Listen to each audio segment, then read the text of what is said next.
You're tuned in to Breaking Down the Breakdown. On today's episode, we are going to talk about parental traumas. Excuse me, I lost my voice. Hello, everyone. This is... I can't believe I'm still doing a podcast like this. But the show must go on. It's a little too late to say, hey, this podcast is going to be cancelled. I'm so sorry. Welcome, everybody, to Breaking Down the Breakdown with me, Steven Diego. I know that those of you who are watching this on YouTube, it is me. It really is Steven. But for those of you listening right now, everywhere, I'm so sorry. Listen. I had an unfortunate incident the other day with strawberries. I'm allergic to strawberries, and unfortunately I decided to drink an alcoholic beverage with crushed strawberries in it, so that was fantastic.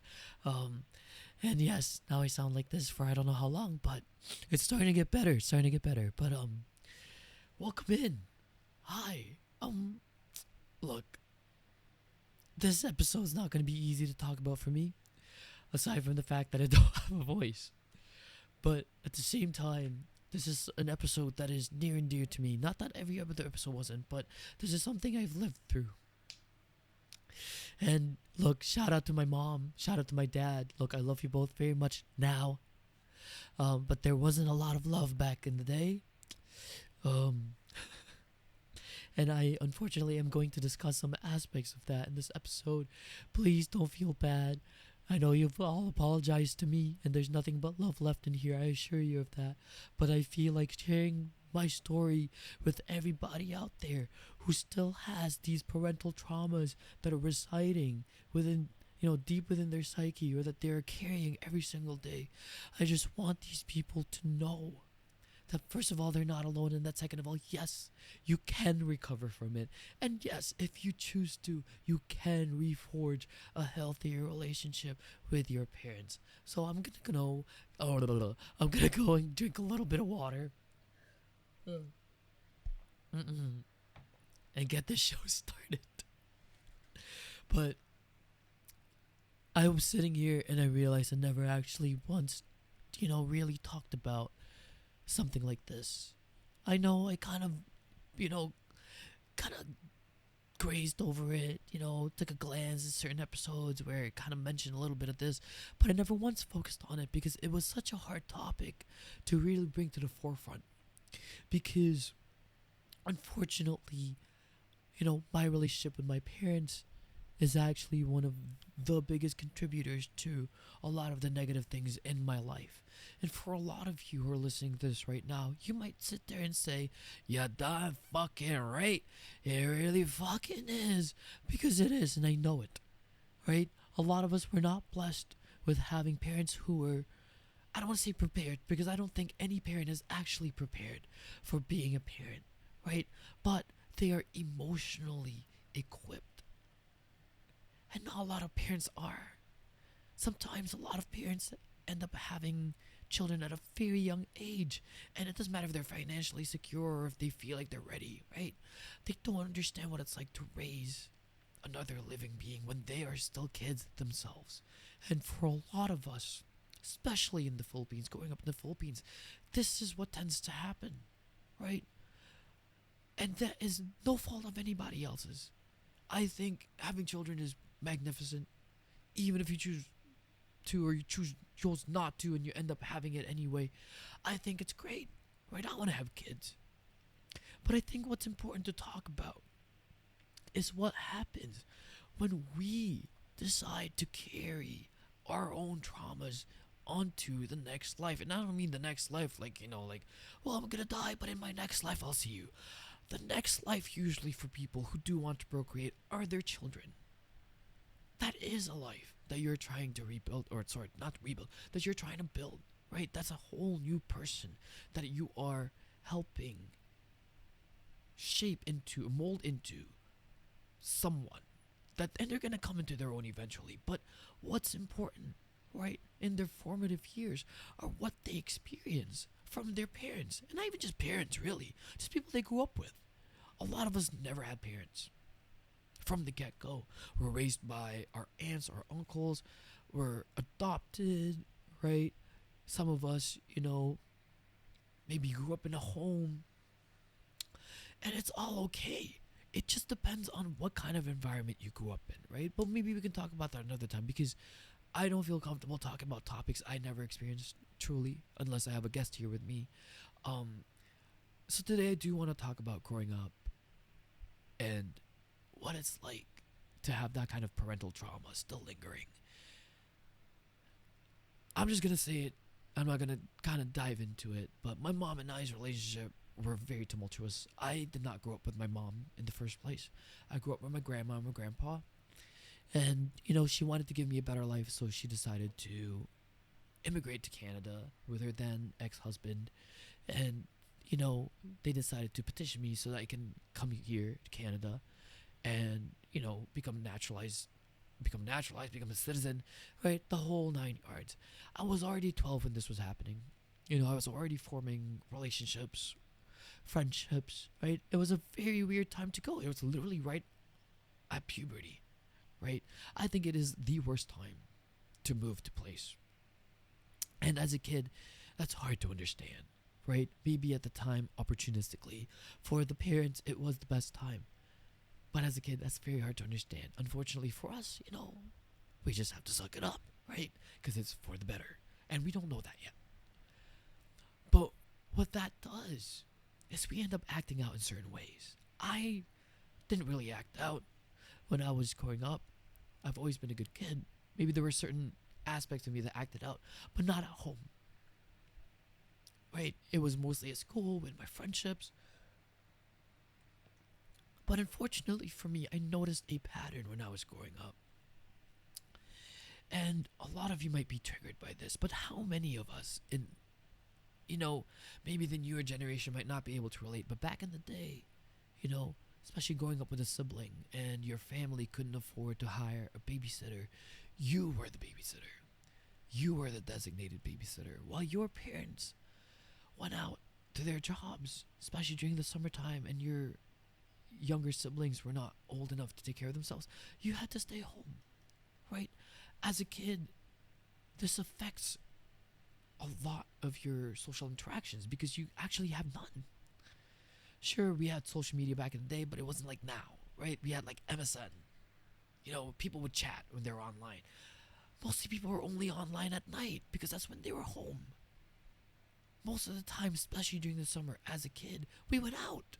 We were always outdoors. We were playing outdoors. We were hanging out with other people.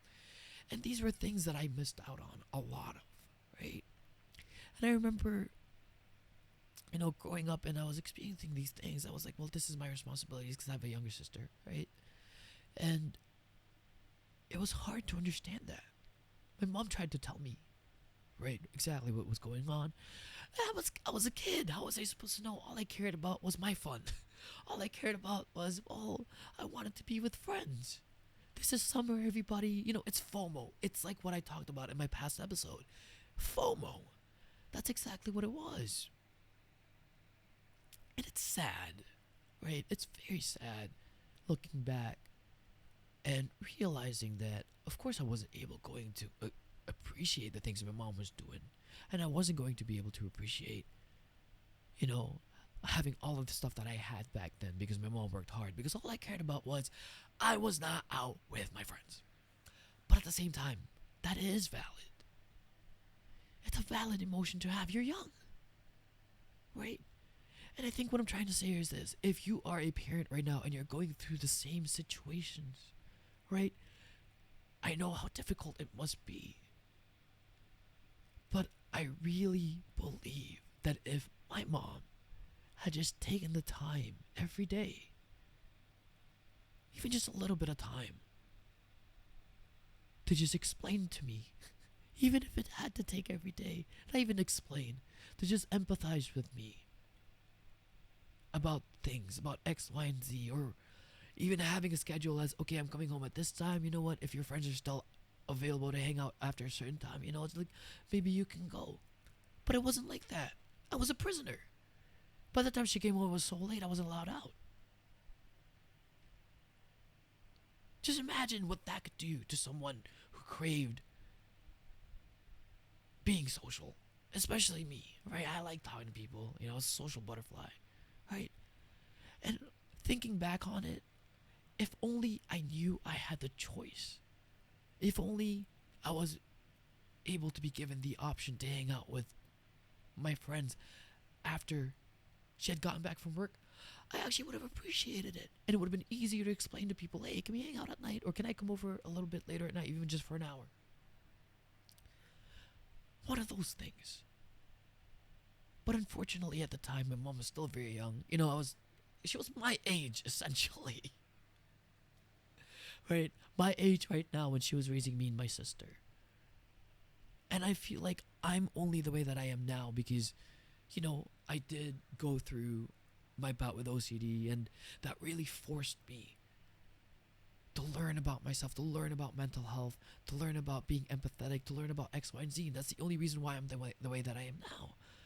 I don't think a lot of people my age are on the same wavelength. And that's not shade to any of y'all, right? It's just that for some people, if you haven't experienced life, it's going to be very hard to truly reach out. And that's why, hopefully, if you're listening to this right now, maybe you have the same traumas I have. And don't worry, the trauma is not because my mom didn't let me out. It goes beyond that. And maybe I'm not willing to talk about some of the things that had happened, right? But I will talk about some of the most important things. But before I fast forward to one of the bigger events that had happened and that transpired that really, you know, kind of fucked me up in a way, just to finish off these things, this is actually when I started to rebel.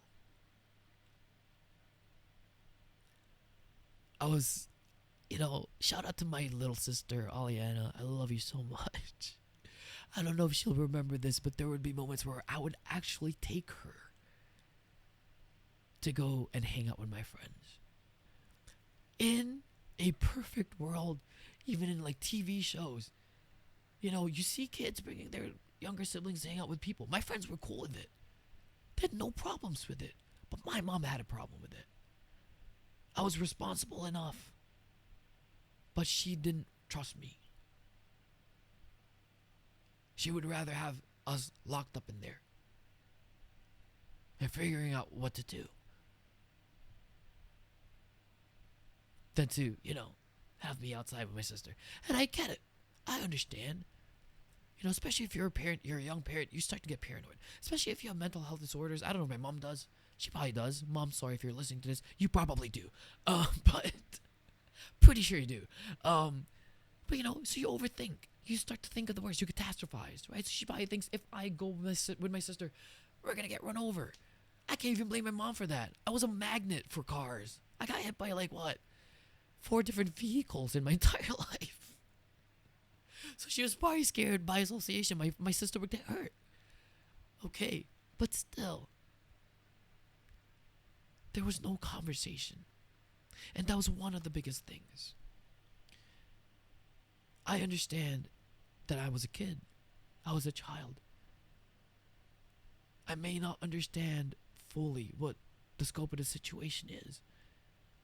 But had I just been communicated certain emotions, had I just been communicated certain things that I could maybe have reasoned with her, I don't think I would have built that much resentment towards my own mother.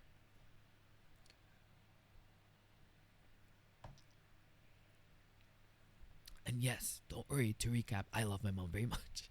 Her and I are really cool now. Okay, we're like besties, alright? I can tell her whatever, she can tell me whatever. We're in such a great spot. That's just how it is sometimes, right? But it took a while to get here. But I am promising you guys, it is possible. And a lot of that I do have to give my mom credit for because she finally learned how to open up. And how to finally accept opinions that were not hers. For those of you who know my mom, you know what I'm talking about. But let me just fast forward to one of the bigger events that had transpired. The more I got older, the more I started realizing that it wasn't so much fear anymore as opposed to control. And this is where shit really hit the fan, and I realized I had to make a choice. I don't know if you guys have a parent like this where they felt like they had to be right at all times. And no matter what you say or do, you were always going to be wrong. Unfortunately for me, my mother was also a lawyer. Is also a lawyer, so, it felt like a courtroom case every fucking time I talked to her and tried to reason with her. But there were a few moments where I remember one argument we had. We were yelling at each other. I forgot what had happened. But I was reaching the end of my straw, and I just decided to leave because I had to go to my, I guess she's like a family friend, but I treat her like my cousin. But her, in the Philippines, there's this thing called debut or whatever. She turns 18, so I was part of her pavilion, the cotillion, sorry, and she had dance practice. I was gonna be late if I kept arguing with my mom, and we were arguing in English. Okay, we were arguing in English at home, but I decided to walk out because I'm like, no, I can't deal with this right now. I walked out. You know what she did? Opened the door, ran after me. Oh, sorry, we were arguing in Tagalog, okay, in my language. She opens the door, ran after me, and she yelled so that the neighbors can hear. Where do you think you're going? You're gonna get back in here right now because we're not done talking. Out loud! And there were neighbors outside watching this entire thing. In that moment, that's when I realized, oh my fucking god, I gotta get the fuck out. It was insane. I felt so betrayed. Already leading up to this, I've already been dealing with a lot with her. But it was this moment that it really showed me, like, holy shit. Like, what are you doing? So obviously I went back. I didn't want to be embarrassed. I went back. I let her yell at me for a sec. And I just left. I didn't want to go home that night. I remember that. I was dreading going home. But things finally came into a head because, and I'll never forget this, at this point, I wasn't going to school. I had just finished high school, but I didn't graduate because I failed a few things. Part of it was because, I went into a school that it was independent. You had to, work at your own pace. It was hard. For those of you who know, it's Mary Ward. Oh my god. I was not meant to be in that school, I tell you that. And I couldn't take summer school. Because I had to take care of my sister. So the things that I failed had to get carried over to the next year. And even after 5 years, I couldn't graduate. My mom wanted me to go to college. I didn't want to go to college because there were courses in university I really wanted to take that college didn't offer. And at this time, it was more of a pride thing. Like, I really wanted to go to university. I wanted to prove that I can get in. And I remember how mad she was that I didn't want to go to college. She thought I was wasting my life. I was wasting my time. Valid, right? Seeing your son just, do nothing. I mean, I was working 2 jobs, right? But I was very rebellious at that point. So maybe she saw other qualities that, she didn't like, and she was like, you need to get into school. Understandable. But I already had a plan, and she didn't want to listen to my plan. And, she decided to force me to take an entrance exam at this college that my uncle was working at. And I kid you not, I deliberately failed. It was so easy to get in. Oh my god, it was easy. It was like common sense, right? It's more of like an aptitude test, so anybody could really get in. Decided to fail it. Obviously, my uncle was like, "Oh, I don't know how he did it, but he did it." And my mom was livid. And I told her, I was like, "Are you gonna pay from high school? She goes, no, you're going to take OSAP. I'm like, okay, exactly. It's my money. It's my education. And she used the same things. My house, my rules. That was always the thing. If you were Filipino, you probably know this, right? Because you have to respect your elders. You have to respect your parents. If you're living under their house, you have to, follow the rules. Unfortunately for me, around this time, I was already 21. And guess what? Well, 20. And guess what? Midnight comes along. And she has to make sure I'm already in bed. I was 21 when I had this conversation with her. I'll never forget that because I told her, you already had me at this age, and you're telling me to go to bed at midnight. Same thing, guys. My house, my rules. I remember running away from home. I did. I couldn't take it anymore. I ran away from home. Shout out to all my friends who took me in. Most of them are very successful now, One of them is an accountant. One of them is a huge TikTok / Instagram content creator. Shout out Cal Lizzle, Kylinol Extra Strength. He took me in for like weeks. Him and his family. I love you guys. You guys know that. You guys saved my life. Shout out to Roel, a huge figure in the art department, in the art scene here in Toronto right now. They took me in for a few days, and they were young, right? Most of my friends back then were super young because I didn't really have friends going on. I was kind of a loser, right? They were younger than me, and they took me in. Their families took me in. They knew what was going on at home. They knew it was tough for me. I was blessed, and I knew it at that moment. I was blessed because despite all of the traumatic experiences I was having with my mom, I had people that genuinely cared and loved me and had my back. And for those of you right now who are facing the same things, right? If you're a little younger and you're facing the same exact situation, reach out to your friends. Believe me, you don't realize it. Just because of what you're going through, you don't realize how many people actually love you and have your back. Reach out. Because sometimes all you really need to do is space. All you really need is space from that environment. I remember coming back, from my little trip with my friends. I call it a trip. And I had a clear view of what I wanted to do.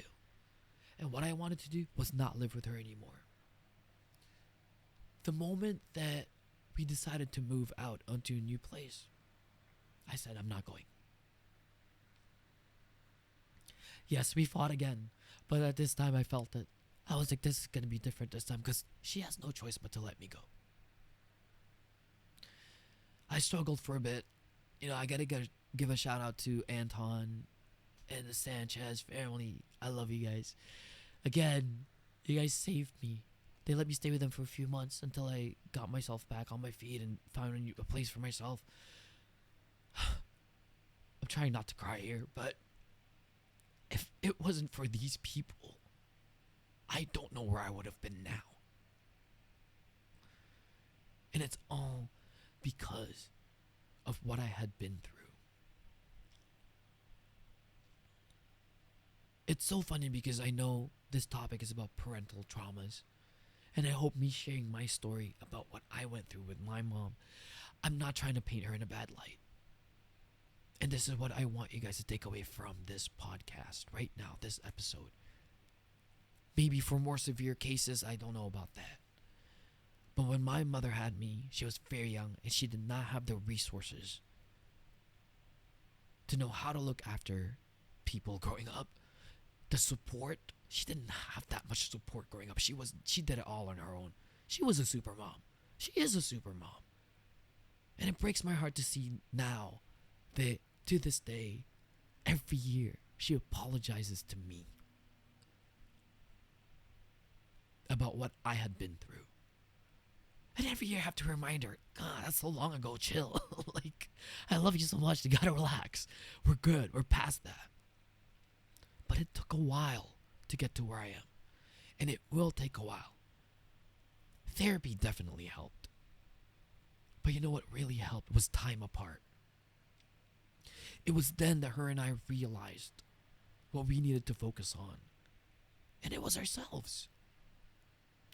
She needed to focus on her own happiness and understand that I am my own person and I needed to do the same thing and reconvene whenever we could reconvene and come back, to slowly rebuild that relationship into something better. It's true what they say when relationships kind of like fall apart, you do have to give it time. You have to let it simmer. You have to figure out what you want to do.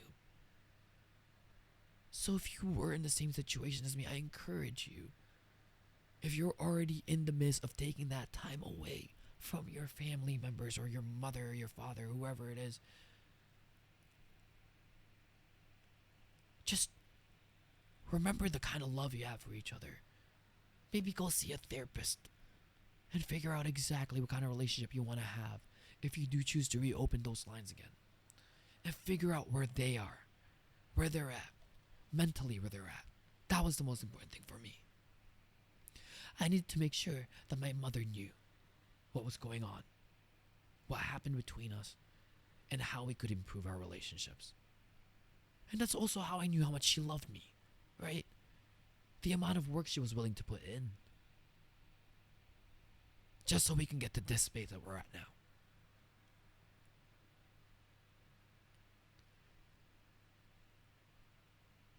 It's funny, you guys are probably sitting there like, okay, well, that took a turn. But I hope listening to what happened to me kind of inspires you guys to realize that it's never too late for things. And that sometimes truly just cutting things off and going off on your own might actually be the best answer. Because it'll save you your own sanity. Yes, you're going to face hardships, but you are going to reclaim who you are.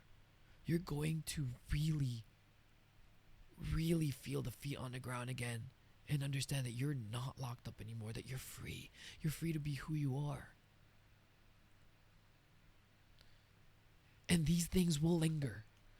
Some of these traumas, if not most of them, they end up bleeding into other aspects of your life, and it will affect your decision making. It will affect how you see people. So much of my relationships, my failed relationships, have been attributed not just, through what happened, but because I was also abandoned. All of these mixed up into one, I end up projecting onto my relationships, and not just romantic, friendships as well.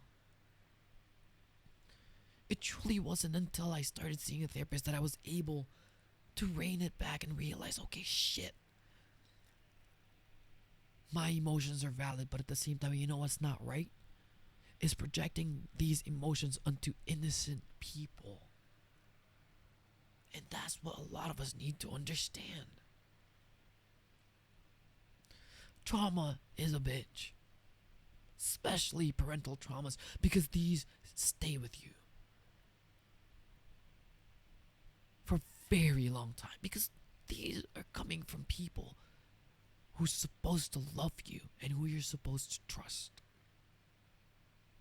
But I hope what you've learned from this episode today is that you have the power to step away from a toxic situation and become a better version of yourself without having to hurt anybody else. I have to stress that right now. A lot of people, they think that dealing with trauma means, like assaulting or there's been instances in which people have gotten weirdly violent. That is never the answer. That's adding extra trauma. You have to protect your peace at all times. And that's what you need to seek. This has been breaking down the breakdown. If you guys want to talk about this more, if you have your own experiences with your family or parental traumas, just reach out to me. I would love to have you on as a guest. I would love to have anybody who's ever related to any episode we've created as a guest on here. Thank you for listening, even though my voice is in and out. I hope you guys can understand. But I love you guys. Stay compassionate, stay kind, and remember, nothing is ever too late. And always stay on the path that allows you to love yourself and others, even those who've hurt you. This is Steven Diego. Thank you so much for listening. I'll see you guys later. Goodbye.